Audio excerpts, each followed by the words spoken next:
Right. We are very honored today, okay, to have Prof. Riza to be our speaker to give our talks. But before we start, let me just highlight a few things regarding this sharing session. Okay, number one is the attendance links, which has already been shared at our chat box. So those of you attending, please make sure that you record your attendance. Whether you are a member of the NRI community, there is a button for you to click on. If you are a member of the public, you can also click on, there's also a button that you can click on to record the attendance. While the sharing session is going on, when the speaker is talking, we hope that you can mute your microphone, okay, so that will not create any interruption or noise during when the speaker is delivering.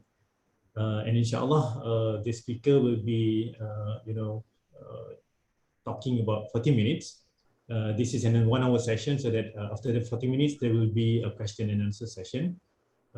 You can either share your thoughts, or maybe write your questions in the chat box, or you can later verbally express your questions during the question and answer session.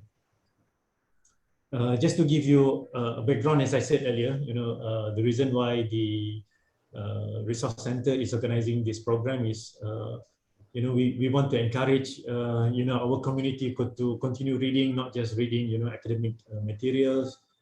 That's why in the previous session we also have a review of other topics. Okay,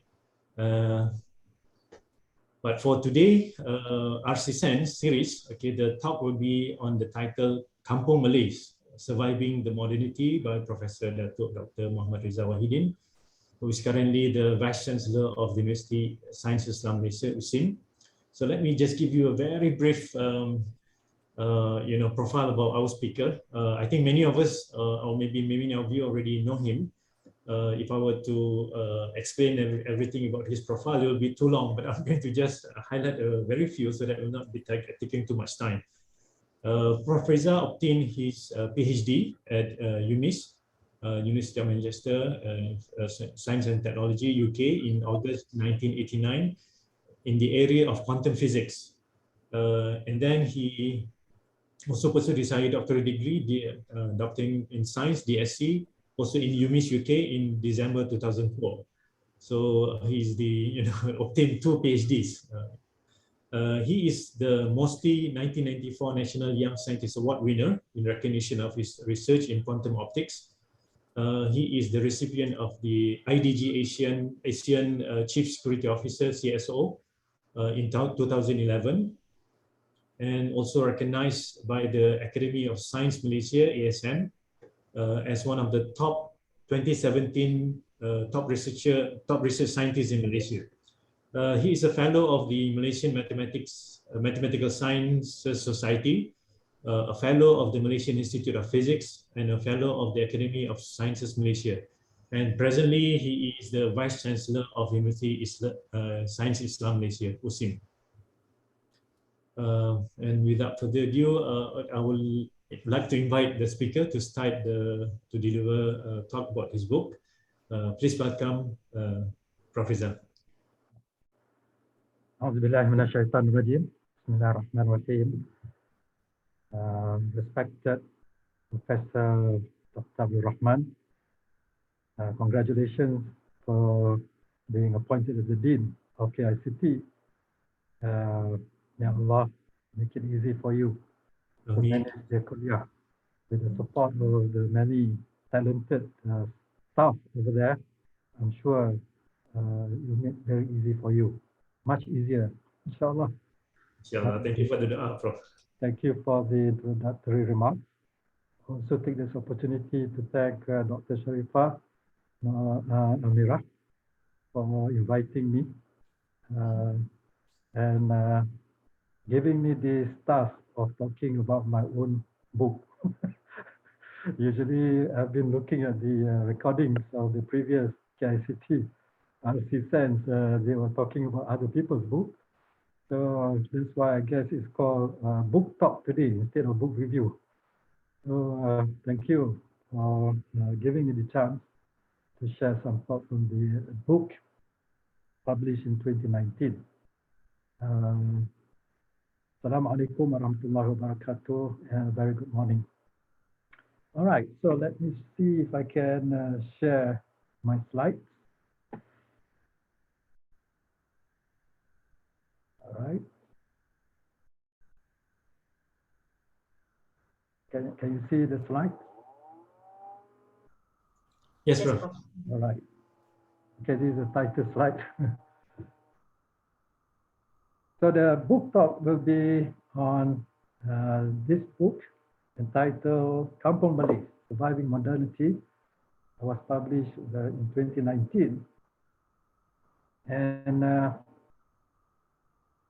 I'm a co-author with Professor Dr. Rashid Moten. Okay.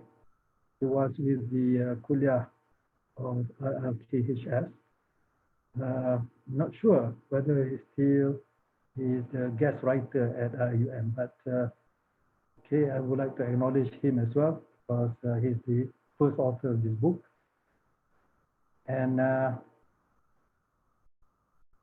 this book is based on findings of a study which have been documented in a 2015 report. So the other contributors to the results of this book, Junaidah, Dr. Junaidah Hashim, Dr. Sauda Wob, Dr. Khatum Abdullah, Dr. Nur Hayati Abdul Malik, Dr. Noraini Muhammad Hashim, Dr. Roslina Chitso, Inci Abdul Rahman Dahlan, as well as Dr. Rahma Ahmad Usman.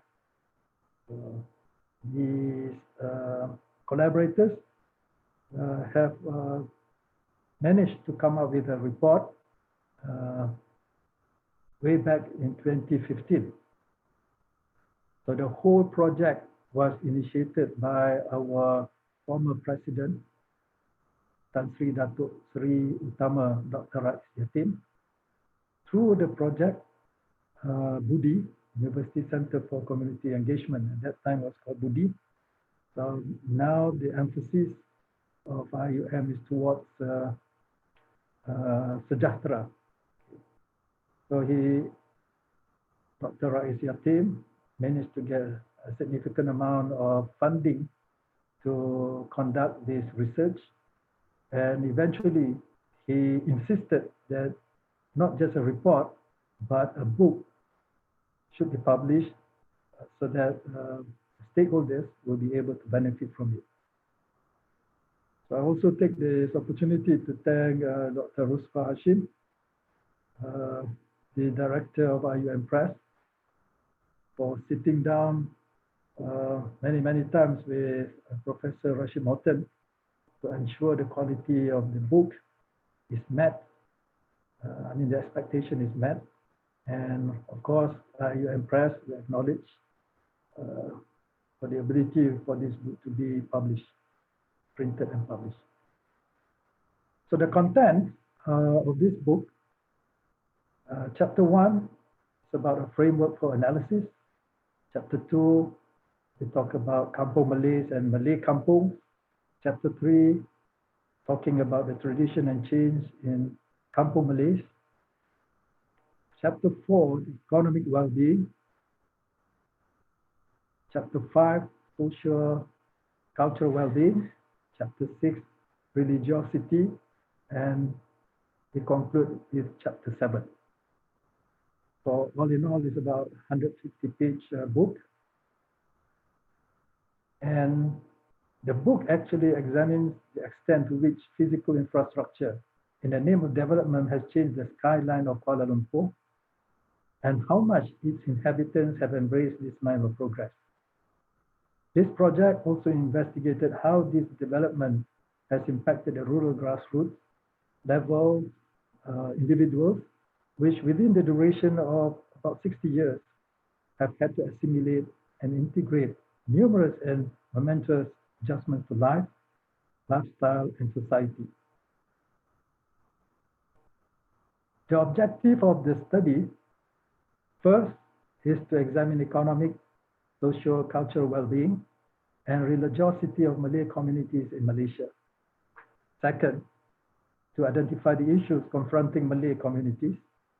Third, to comply the findings to form a set of recommendations for relevant authorities to take necessary action.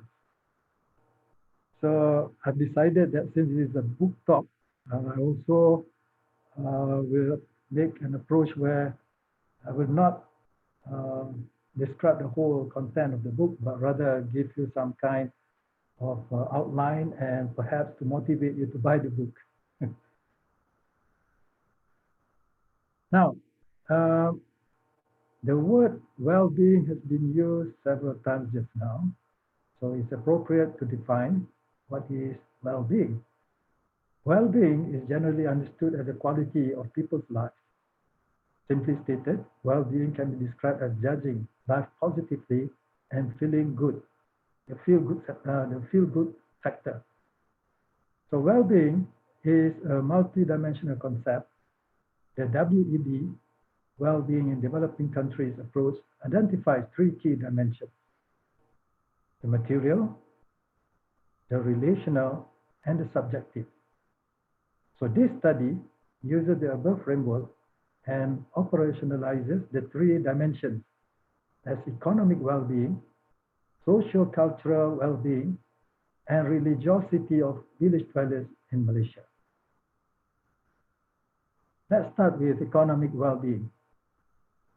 The focus of economic well-being is to investigate the economic aspects, looking at income, wealth, assets, expenditures, debt, children's achievement of Malay rural and urban communities, to assess the Malay community's perception towards the proposed implementations of the then Goods and Services Tax, GST, in 2015.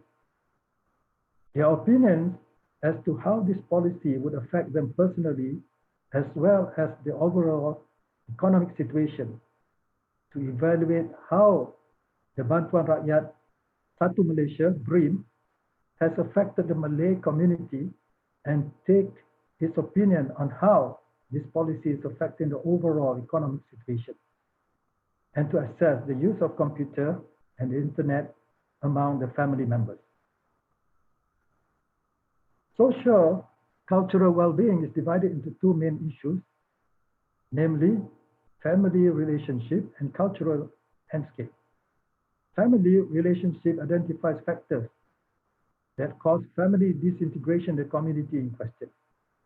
It also examines the extent to which parental role safeguards the well-being of children, investigates the extent to which children fulfill their responsibilities towards their elderly parents, and determines the level to which the rural folks understand their legal rights in the Islamic family law. Cultural landscape, on the other hand, identifies current characters and elements of the Malay cultural landscape in traditional Malay kampung context to analyze the development requirements which influence the evolution of traditional Malay kampung, to examine the factors responsible for the decline in the family institution, and to provide recommendations on those cultural landscape elements that need to be maintained in order to preserve the unique characteristics of the traditional Malay kampung in Malaysia.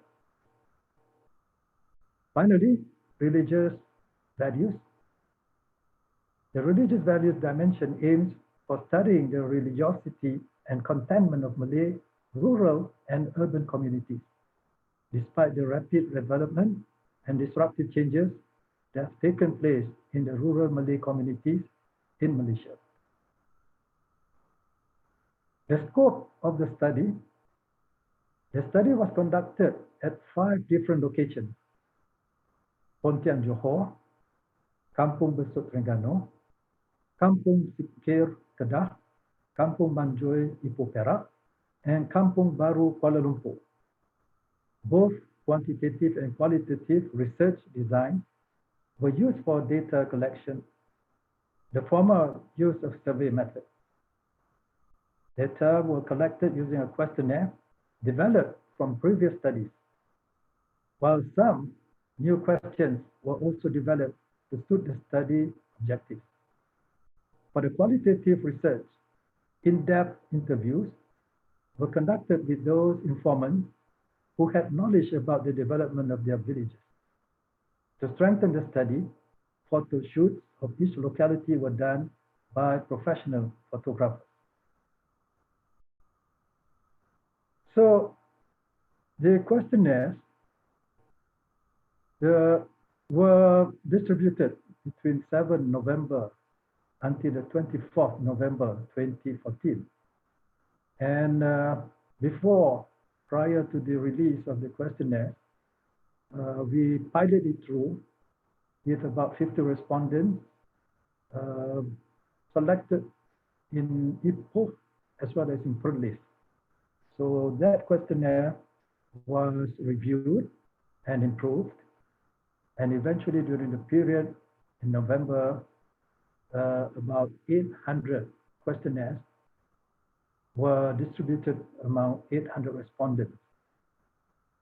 So these 800 questionnaires, 400 were distributed among the 4 kampung, the villages in Johor, in Kedah, Terengganu, and so we have, there are 4 Kedah, Terengganu, Johor.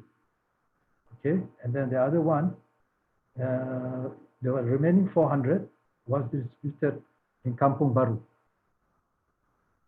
Okay, so this one here is the map for those who are not familiar. Pontian is in Johor, so we were looking also into Tanjung Piai. Some photos, Daerah Pontian. And then we also have some pictures in Kampung Besut, Terengganu.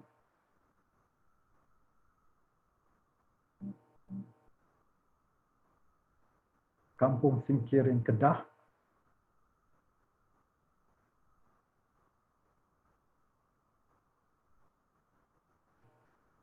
Ipoh, Perak.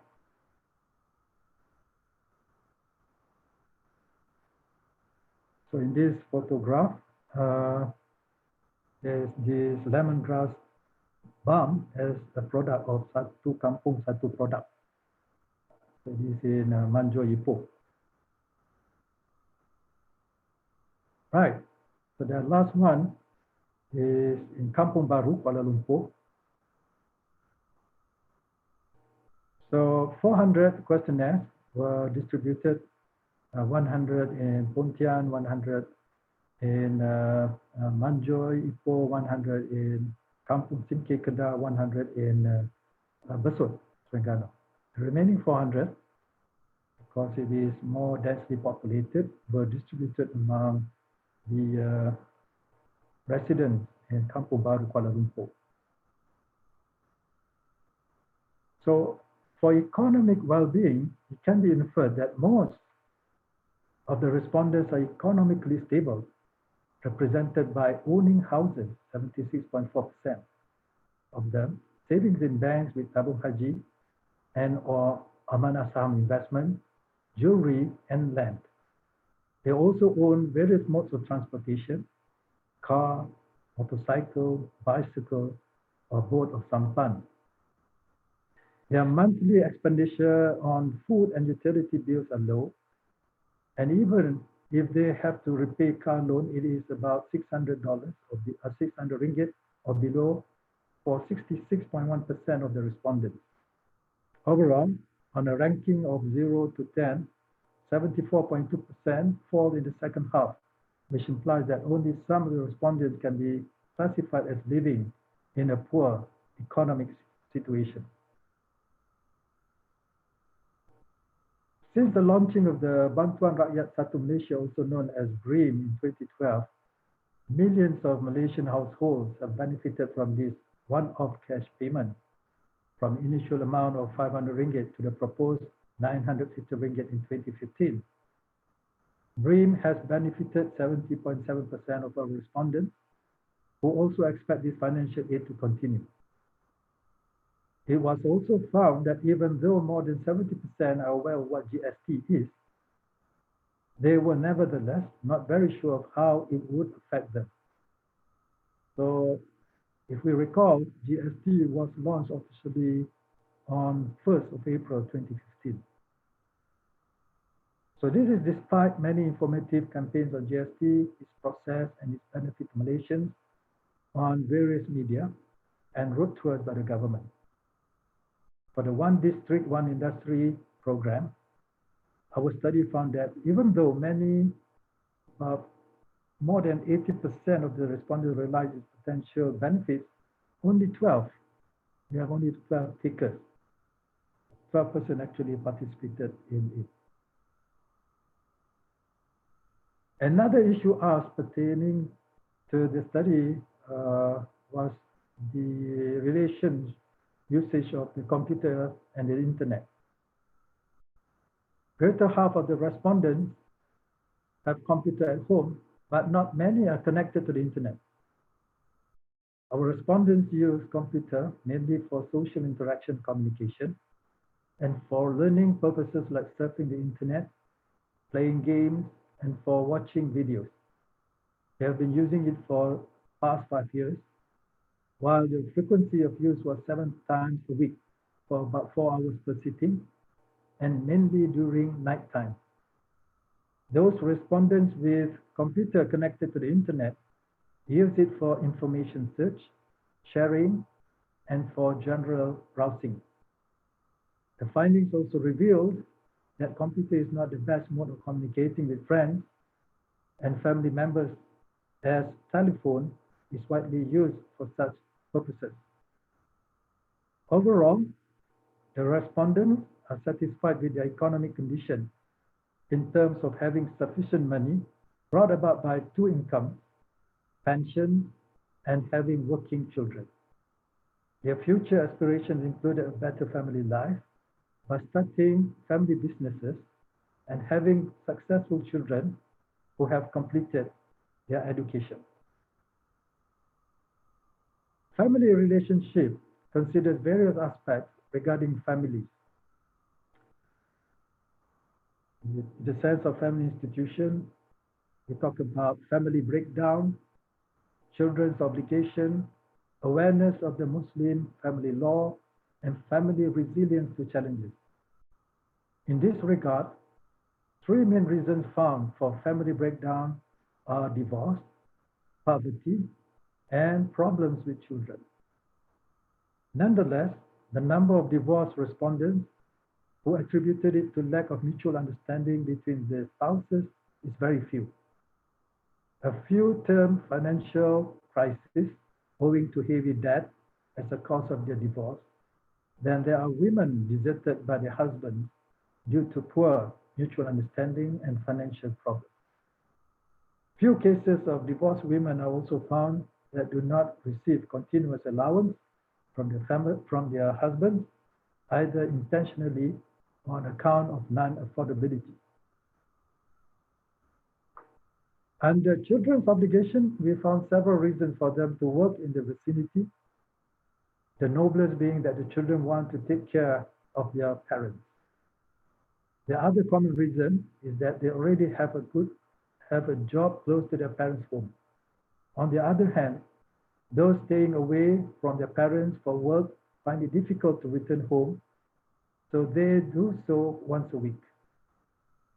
Another major issue studied under family relationship is knowledge of the Muslim family law. Almost all of them know about the Muslim family law, having acquired it from religious classes at mosques. They are also well equipped with the knowledge on maintenance during marriage and the inheritance rights. Many also know about the claim for debt of marriage, jointly acquired property, and matters related to child custody, and agreed on to court involvement in this matter. However, they do lack in their knowledge and the claims pertaining to marriage rights for the wife. It is clearly noted that religion strongly influences Malays' beliefs since they scored high in questions related to religiosity. They say that religion is very important in their lives, attach importance to prayers, and pray daily, fast regularly, and pay zakah. There are no atheists in the sample study. If secularism is defined as confining religion to private affairs, then there are none among Malays who could be termed secular. They often feel deep connection with God and think about the meaning and purpose of life is to live in obedience to the dictates of Islam. Most of the respondents are influenced by their parents, teachers, and the community as a whole in leading a religious life. No doubt, the respondents vary in their responses, but this variation is in degree rather than in kind. Most of the Malays pay more importance to the obligatory prayers and less to the Sunnah prayer. Most of them agree that they hold the Prophet as a role model. Contrary to expectation, some Malays disclose information regarding unacceptable religious behavior. They admitted that they are not strong believers and do not perform their obligatory duties for Muslims, such as 5 daily prayers, fasting the month of Ramadan, and paying zakah. Nevertheless, looking at the responses to items in the religiosity scale, it is found that about 67% are highly religious, about 30% have somewhat medium religiosity, and only about 3% are low on religiosity. The responses to religiosity scales were tested for differences according to locality, gender, age, marital status, and education. The only difference was found for locality. The rural population consistently scored high on all measures of religiosity. So this study has successfully gathered valuable data regarding economic and social, cultural well-being and religiosity of selected communities in Malaysia. Majority of the respondents are moderately comfortable from economic aspects. Family breakdown does happen, primarily due to divorce, poverty, and child problems. Religiosity plays an important role in promoting and protecting morality in the society. Malays are polite in their behavior to their parents, try to help others, and refrain from taking interest when lending to friends. Due to limited resources, the study could not cover a large sample. A larger sample would generalize the findings to all Malay communities in Malaysia. So in closing, this study has successfully gathered valuable data regarding economic and social-cultural well-being and religiosity of selected communities in Malaysia. Majority of the respondents are moderately comfortable from economic aspects. Family breakdown does happen, primarily due to divorce, poverty, and child problems. Religiosity plays an important role in promoting and protecting morality in the society. Malays are polite in their behavior to their parents, try to help others, and refrain from taking interest when lending to friends. Due to limited resources, the study could not cover a large sample. A larger sample would generalize the findings to all Malay communities in Malaysia. Of course, there are some marked differences between Kampung Malays living in Kampung Baru compared to the other localities that we surveyed.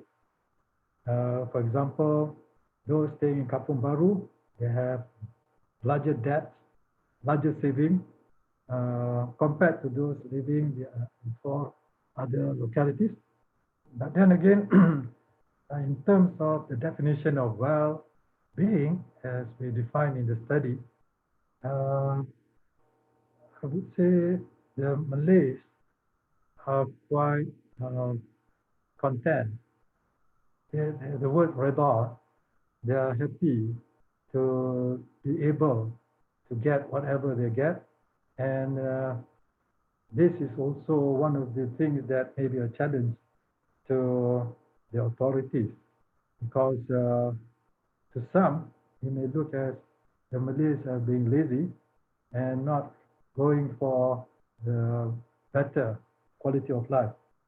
So these are the things that I think the study have some open questions also, and some of the results may help to answer these open questions. So, wabillahi taufiq wal hidayah. Assalamualaikum warahmatullahi wabarakatuh. Thank you very much, Prof, for enlightening us about the study. Before I open the session for others to ask questions, what struck me is in your closing remark regarding the book is about the growing concerns about social issues among the Malays, because I remember coming from a Malay myself, and how I grew up, during my kampung years. I noticed that even though the then 30, 40 years ago, even though the economic situation was not as affluent as today, but I think in terms of the contentment and so the happiness, I think the kampung people are more mature in that sense compared to now, because we don't hear that much social problems then, even though we are living in the kampung, in the kampung, the communal culture in the kampung make us members of the kampung to be always happy. And it is and we are also feeling threatened today to see that we are now facing with a lot of this kind of social problems, and this is growing alongside the development, the urbanization, and the modernization. Alright, so that this point really strikes me. So I'd like to now open the session for question and answer. So if any of the audience would like to ask our presenter for any questions, you can either write your questions on the chat box, or you can also probably ask a question. Anyone?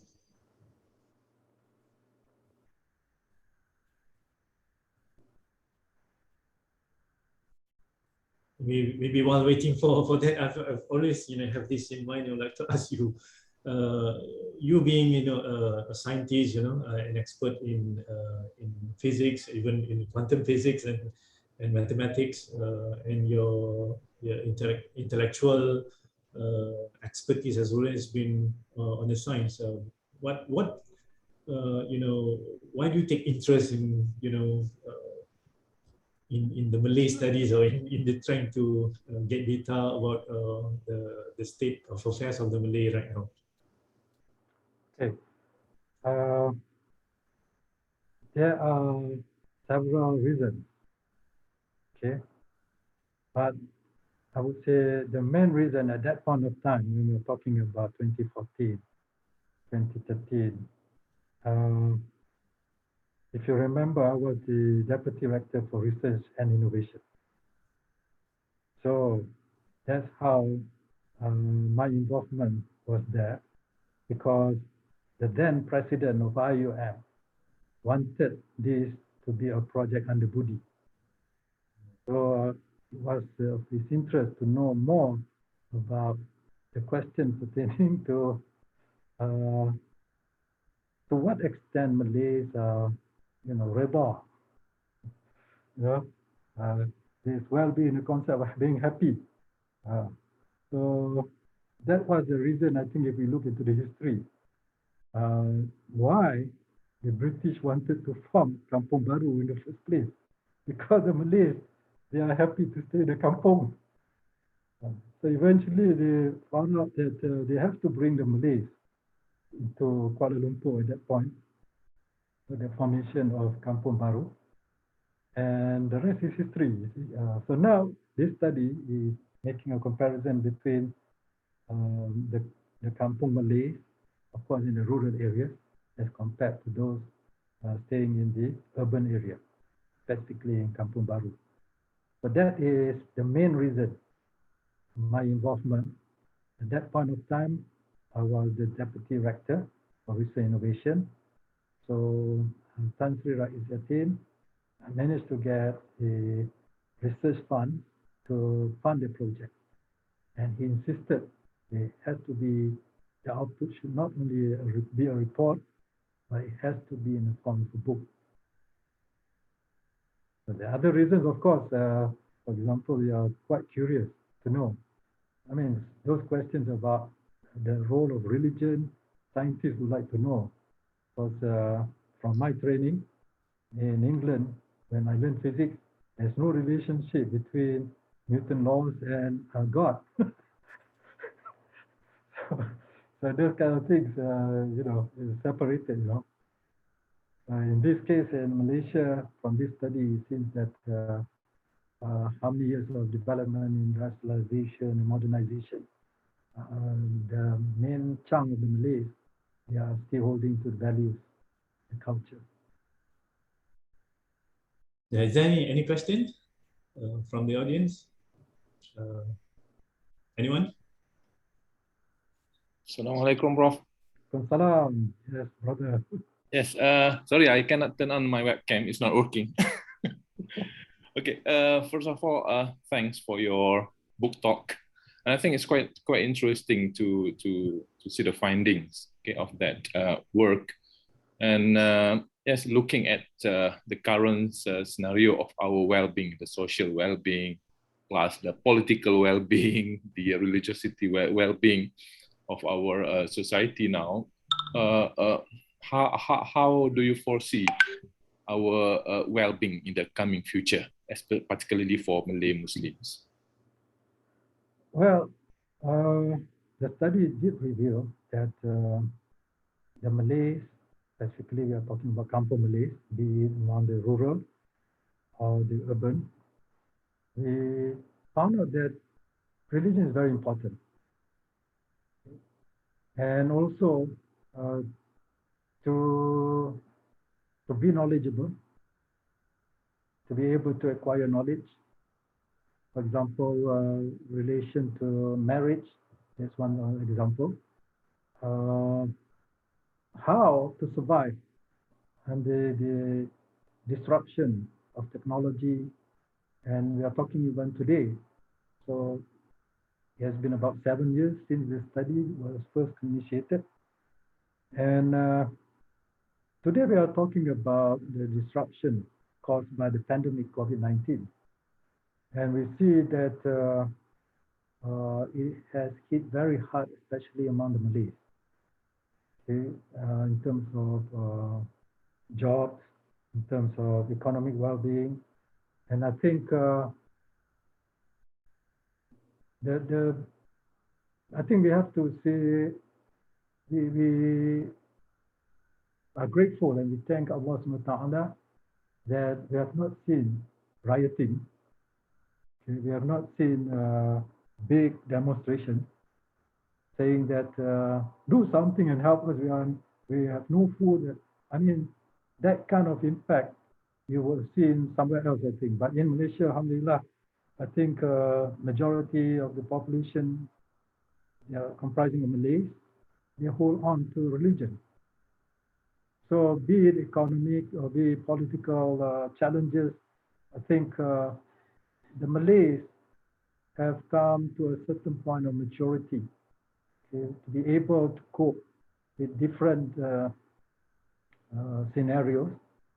And I suspect that as time goes by, the majority of the Malays will be able to come up with their own way of thinking, guided by Islam.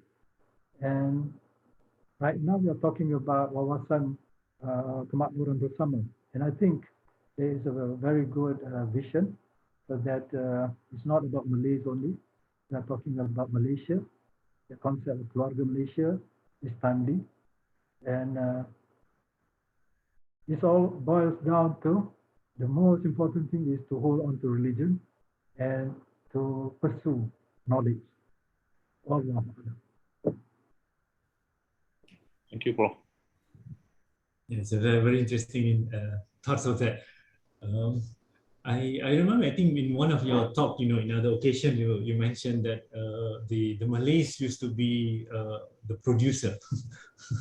So their mindset before was that they're depending on themselves and do not depend too much on others, because and in fact, when they are producer, they also prosper other people.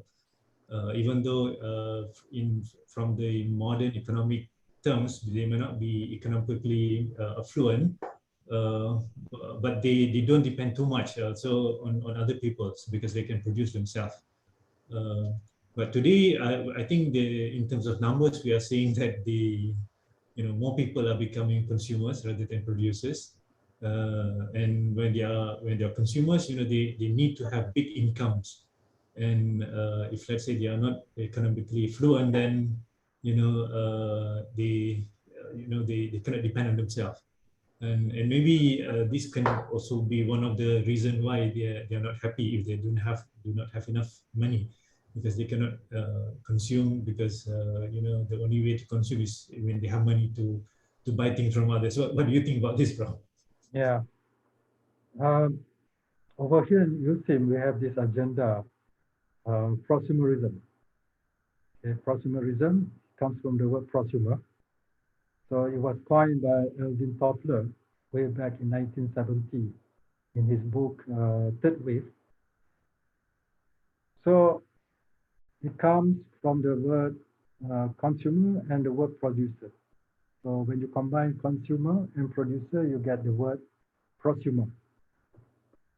So in his book, he was telling us that our forefathers, great-grandfathers and so on, we were all prosumers. We were farmers, okay? So we were planting, and then we consume what we need, and then we exchange. So we were consuming and we were producing. But the Industrial Revolution changed all that, and now we are under the dictates of the capitalists. So the capitalist way of thinking are different. So under the capitalistic system that we have today, the consumers, the voice of the consumers are not largely heard because the producers will be the upper hand. So especially in the developing countries, including the Muslim countries, we see that we are continuously consuming, for example, technology. Okay, if we buy weapons, okay, and so on, we need to replace, for example. We need to update, and then it is continuous process. But if you imagine yourself, just like choose one of the Western countries, if you like to take the best, which is the Americans, in terms of producing military weapons and so on, they are prosumers. They consume and they produce. If you take other technologies, also, let's say we take the ICT. So how many of us are into the forefront that we consume and we produce? Not too many. So, but then again, things have now changed to the extent that we do have a lot of things accessible to the individual. For example, we are talking about the internet. We are talking about the 3D printer. We are talking about open source.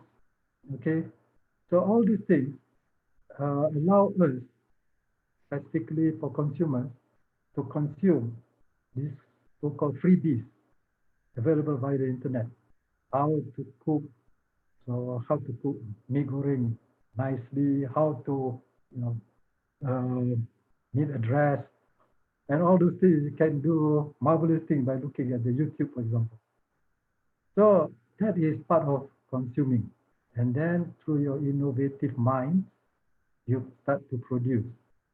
So you're also producing.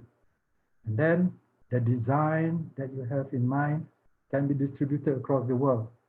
At the other end, the 3D printer will be able to print whatever that design digitalized has come from any part of the world. So I think the business model and the way that we can actually promote prosumerism, it is now. Because when we talk about the Kampung Malays, coming back to the topic, Kampung Malays, especially in the rural areas, you can also benchmark what has been revealed by the Prime Minister through the 12th Malaysian Plan, that trying to help them, these rural villages, to have the extra income, okay? The cottage industry. So you don't, you not to say you don't, but you may be able to bypass many middlemen. Then you can promote your products all over the world. So this will bring the cost of product down, and then you have more income. So in the universities, whether it's IUM or USIM, we have been doing this prosumerism for many, many years. Okay, when we supervise our students, whether it's a final year project student, whether it's the postgraduate student, the first thing we tell them is, you go and do this literature search. So indirectly, we are telling the student, you go and consume the body of knowledge available.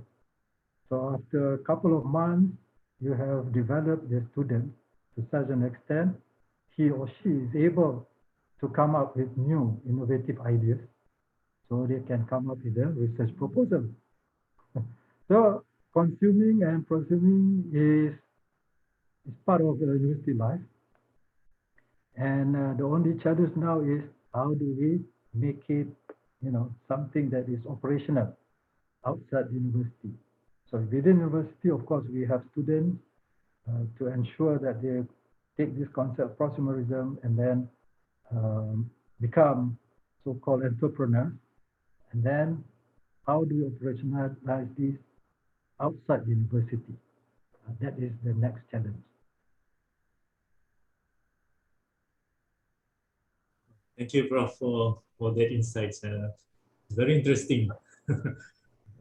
Hopefully, we can all learn how to now empower our Malays who have now migrated from the kampung to the urban areas, so that even though they are in urban areas, when things get tough, they can be innovative in trying to use different business model to survive and maintain the culture of not just consuming but also both consuming as well as producing, so that they will not depend too much on others. Because I think it's quite threatening also to see the numbers of B40 now growing. Maybe later it becomes B60.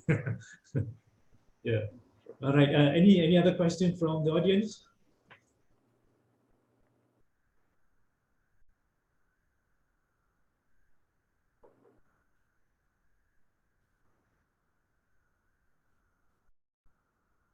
Anyone? No?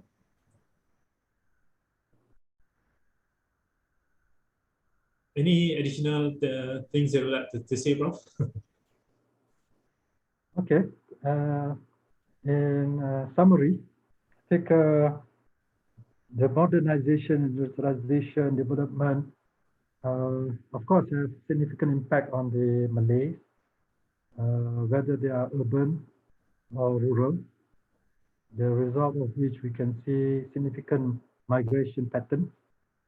And at the same time, the identity of Malays, to preserve the identity of Malays means, if you look strictly into the perlembagaan, okay, it means a lot of things, such as you have to speak Malay and several other things. But then again, I think by adhering, as I said, the study revealed that by adhering to religion, that will preserve the identity of the Malays and will be rightly guided, inshallah.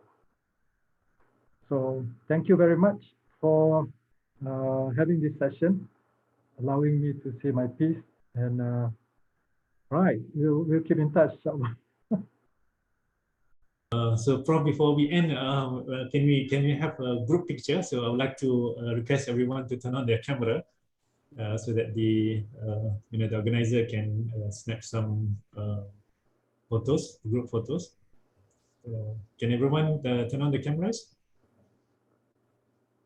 So Dr. Sharifah, if you are ready, and so can you just Yes, let everyone know? Snap the picture. Okay, all of you are ready?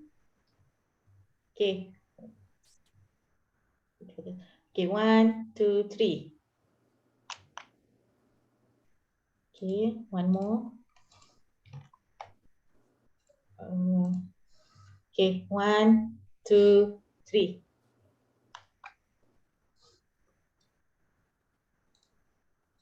Okay. Okay, thank you, Dr. Sharifah. Okay. Right, so great. Thank you, Prof. Riza. Thank you for the sharing that we have done. I have also get hold of a copy of the book. Wow. I've read half of it. So inshallah, I'll try to finish reading it because I find it a lot of interesting things, especially some of the literature thing related to the state of the Malay kampung in the past, and what are the kind of challenges we are facing in the future. So inshallah, Prof, we are looking to have you again in the future, inshallah. I'd like to, before I end, I would like to say thank you to the organizer, to the KICT Resource Center and co-organizer, which is the Humanizing Digital Education Flagship, together with the KICT Promotion and Marketing team for organizing this event. And I would like to also thank everyone who participated in this book sharing session. And inshallah, we will be seeing each other again next time, inshallah. So thank you, Prof. Thank you, everyone. So let's end our book sharing session today with the recitation of Tasbih Kafarah Surah Al-Asr.